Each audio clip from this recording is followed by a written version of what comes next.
يعني لا بيجوا ناس كتير، يعني طب بنعمل بقول لك حفلات ايه، حلوه يعني. انت قابلت عمرو دياب قبل كده؟ انا حضرت عمرو دياب حفلتين في سوريا، وحفله في دبي اول ما جيت من سنتين في دبي حفله.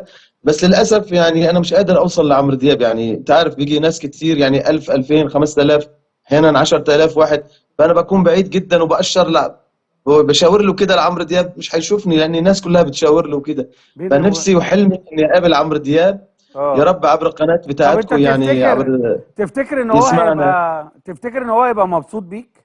ده سؤال يعني هلا جزافي. هلا ضمنيا هو مش مبسوط اتوقع، ما اعرفش ليه يعني، بحس يعني. واصلك حاجة؟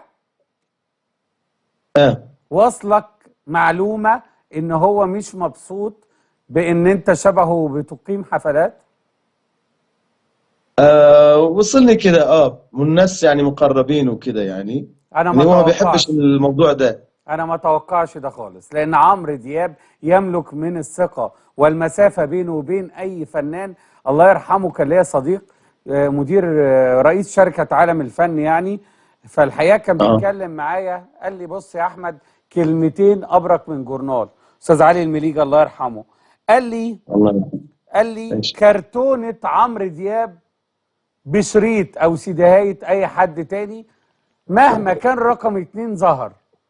ومرة تانية الأستاذ محمد فاروق الكاتب الصحفي عمل مقالة عن الهضبة، وقال فيها أنا دايما باللفظ كده، قال ياما كتير شفنا توم اند جيري. اقطع عليا هنا، عايز أقول لك على حاجة يا أستاذ محمد في الكاميرا دي. أستاذ محمد اه فاروق كتب وقال، قال كده، قال دايما كان في توم اند جيري. فكان بيظهر لعمرو دياب اسامي كتير مش عايز اقولها زي ما كتبها في المقال، سواء من مصر او بره مصر. وفي النهايه اتاكدنا ان عمرو دياب هو توم اللي اكل كل جيري ظهر. فما اعتقدش النهارده وانت في المساحه بتاعتك دي ان الهضبه عمرو دياب يبقى متضايق من وجودك، واللي بلغك الكلام ده ما اعتقدش انه ده كلام دقيق يعني. لا انا مش فكره اني انا حاثر على عمرو دياب، ولا انا حاخد يعني بكل الاحوال انا مش حوصل لعمرو دياب، يعني كنجوميه عمرو دياب اكيد عمرو دياب 40 سنه.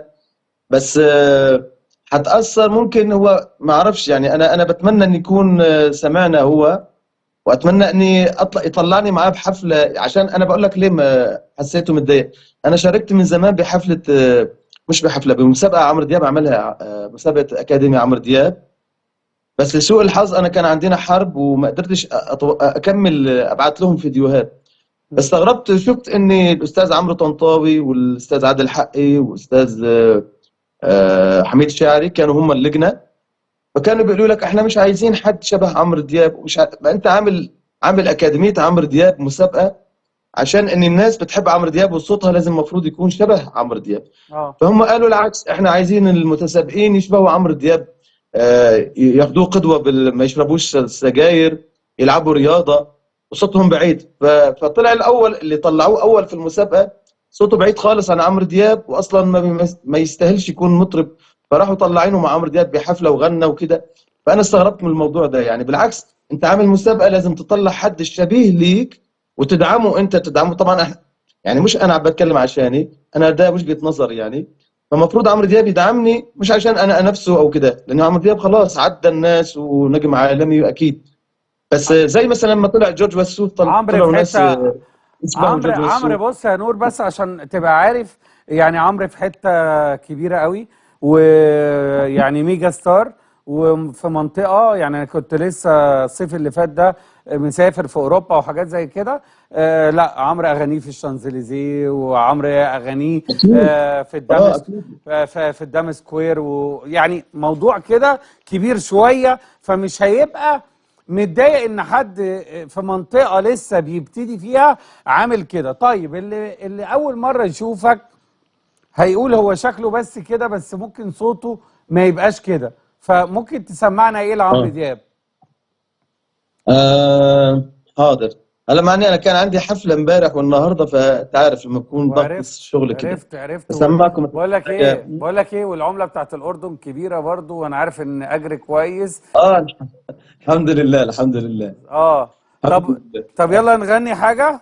ما تعملش زي عمر اديب، دايما بيوز على عمرو دياب. اه حاضر يلا. يعني. يلا سمعكم حته مثلا.